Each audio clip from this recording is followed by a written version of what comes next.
खुदावंद यीशु मसीह के अजीम जलाली और फ़तहमंद नाम में आप सभी बहनों और भाइयों की सलामती हो। मैं आपका होस्ट पास्टर इमरान शौकत मसीह, चेयरमैन लाइफ ब्रिज टीवी, एक दफ़ा फिर एक नई एपिसोड के साथ कारवाने रूहुल कुद्स में एक नए मेहमान के साथ आपकी खिदमत में हाजिर हूँ। और सबसे पहले हम अपने मौजूद मेहमान का इंट्रोडक्शन जानते हैं, तो मैं चाहूँगा कि ये ख़ुद अपना तारुफ़ करवाएँ। मसीह की जलाली और बरकत नाम में आप सबको मेरी तरफ से सलाम।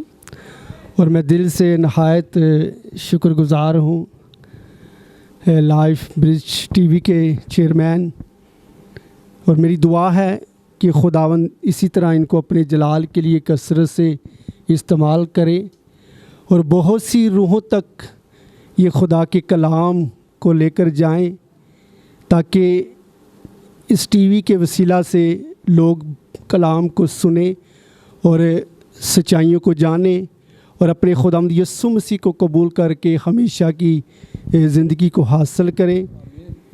और मेरा नाम पास्टर याकूब अनवर है और हमारी मिनिस्ट्री का नाम इमानुएल गॉस्पेल मिनिस्ट्री है।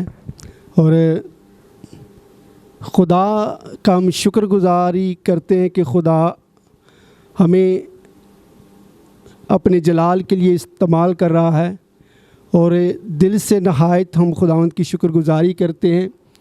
और सबसे बड़ी बात यह है कि खुदावंद का कलाम हमें इस बात की आगाही करता है कि खुदा निकम्मों, हकीरों और बेवजूदों को चुनता है और अपने जलाल के लिए इस्तेमाल करता है, और जिसमें से मैं भी हूँ। और मैं खुदावंद की शुक्रगुजारी करता हूँ कि खुदा ने मुझ जैसे बेवजूद शख्स को गुरे से उठाया और अपने काम के लिए चुना। तो आज शुक्र है खुदा का कि मैं खुदा के कलाम की खिदमत कर रहा हूँ और खुदा अपने जलाल के लिए मुझे इस्तेमाल कर रहे हैं। Thank you. हालेलुया जी, प्रेज द लॉर्ड जी। Thank you so much pastor साहब। आप जो है वो बहुत ही अजीम हैं और खुदा के खादिम हैं, और खुदा की सुपर पावर जो है वो आपके साथ है। तो जिसके साथ सुपर पावर होती है वो शख्स भी सुपर होता है। तो यकीनन आप जो हैं वो बहुत ही अजीम और सुपर हैं। खुदावंद आपको और ज़्यादा बरकत दे और कसरत से अपने काम के लिए, अपने जलाल के लिए इस्तेमाल करे। हमारी हमेशा दुआएं और एफर्ट्स आपके साथ हैं। पास्टर साहब, जैसे मैंने पहले आपको बताया कि कारवाने रूहुल कुद्स में हम रूहुल कुद्स के हवाले से क्वेश्चंस करते हैं, सवाल करते हैं। तो दो सवाल मैं आपसे भी करूंगा। पहला मेरा सवाल जो है वो ये है कि पाक रूह का बपतिस्मा क्या है, या पाक रूह के बपतिस्मे से क्या मुराद है?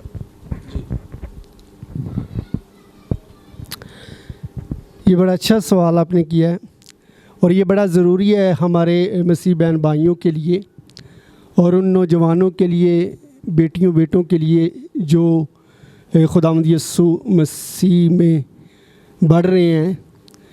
और जो पाक रूह का जो मकसद है, पाक रूह का ये मकसद है कि पाक रूह हमें नई ज़िंदगी की तरफ लेकर जाता है। जब हम अपने खुदावंद यीशु मसीह को कबूल करते हैं और अपने गुनाहों को छोड़कर जब हम नए सिरे से पैदा होते हैं, तो जब हम नए सिरे से पैदा होते हैं, तो जब रूहुल कुद्स हमारी ज़िंदगी के अंदर आता है, तो फिर हम जिस्मानी नहीं रहते हैं, फिर हम रूहानी बन जाते हैं। और ये हम पर लाजिम हो जाता है कि हम रूहानी तौर पर अपनी ज़िंदगी को बसर करें। और जो पाक रूह की जो खासियत है, पाक रूह हमें रूहानी तौर पर चलाता है। ठीक है। Thank you so much pastor साहब, बहुत ही रूहानी आपने जवाब दिया और मैं इसके लिए आपका शुक्रगुज़ार हूँ।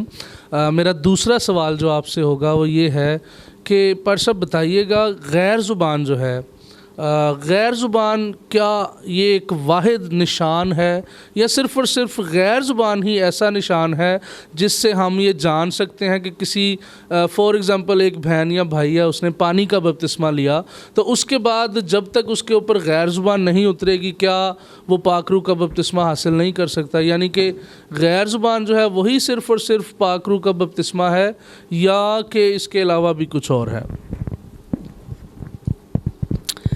بڑا اچھا سوال ہے،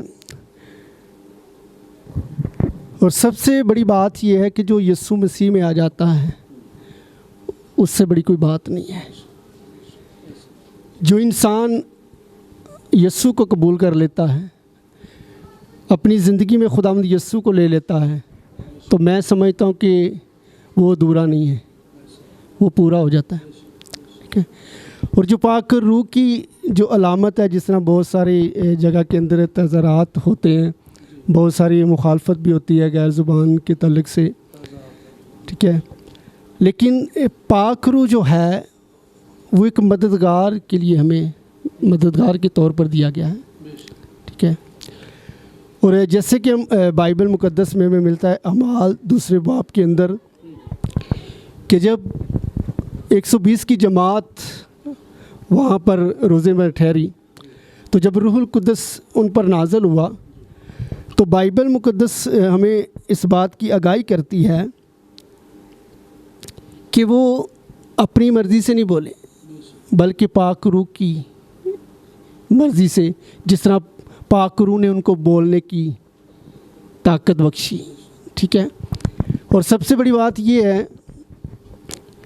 کہ جو شخص خداوند یسوع مسیح کو قبول کر لیتا ہے، ٹھیک ہے، اور جو خداوند یسوع مسیح کے کلام کی باتوں پر عمل کرتا ہے، اس کے اندر سچائی ہے، اور بائبل بھی یہی بتاتی ہے کہ تم سچائی سے واقف ہو تو سچائی تمہیں کیا کرے گی؟ آزاد کرے گی۔ اور میں یہ سمجھتا ہوں کہ جو بائبل پر عمل کرتا ہے اس کے ساتھ پاک روح ٹھہر جاتا ہے، پاک روح اس کی رہنمائی کرتا ہے، اور جب وہ بائبل مقدس کی سچائی کو سمجھ لیتا ہے تو پاک روح اس کے ساتھ ساتھ چلتا ہے اور اس کو گہرے بھیت کیا کرتا ہے؟ عطا کرتا ہے۔ اور ضروری نہیں ہوتا کہ انسان اگر غیر زبان ہی بولے تو تبھی ہی پاک روح کا وہ ہو سکتا ہے، کیونکہ یہ نعمتیں ہیں، یہ برکتیں ہیں جو خدا ہر اپنے بندے کو دیتا ہے، ٹھیک ہے۔ اور یہ اگر ہم بائبل مقدس میں اگر اس بات کو دیکھیں تو بائبل مقدس کے اندر گلنتیوں اس کے 5 باب کے اندر میں ملتا ہے 22 آیات کے اندر کہ یہ جو پھل ہیں یہ روح کے پھل، اگر یہ روح کے پھل اس انسان کی زندگی کے اندر ہے تو پھر یہ ہے کہ اس کے اندر خدا کا پاک روح ہے، محبت، خوشی، ایمان، رضگاری، ٹھیک ہے۔ اگر یہ 9 پھل اگر اس کی زندگی کے اندر ہے تو اس سے ثابت ہوتا ہے کہ اس کے اندر خدا کا پاک روح کیا ہے؟ کام کر رہا ہے۔ Praise the lord, thank you so much pastor صاحب۔ واقعی یہ بہت ہی انسپریشن اور بہت ہی مددگار اور رہنمائی کے لیے ثابت ہوا، اور آپ نے بہت ہی بہترین اس کا جواب دیا۔ اور واقعی اس میں کوئی شک نہیں کہ جب ہماری زندگی میں خدا کے پاک روح کے پھل نظر آتے ہیں یا وہ نعمتیں جو خدا نے پاک روح کے وسیلہ سے ہمیں بخشی، تو یقیناً ہمارے اندر خدا کا روح جو ہے وہ موجود ہوتا ہے۔ اور thank you so much again پر صاحب۔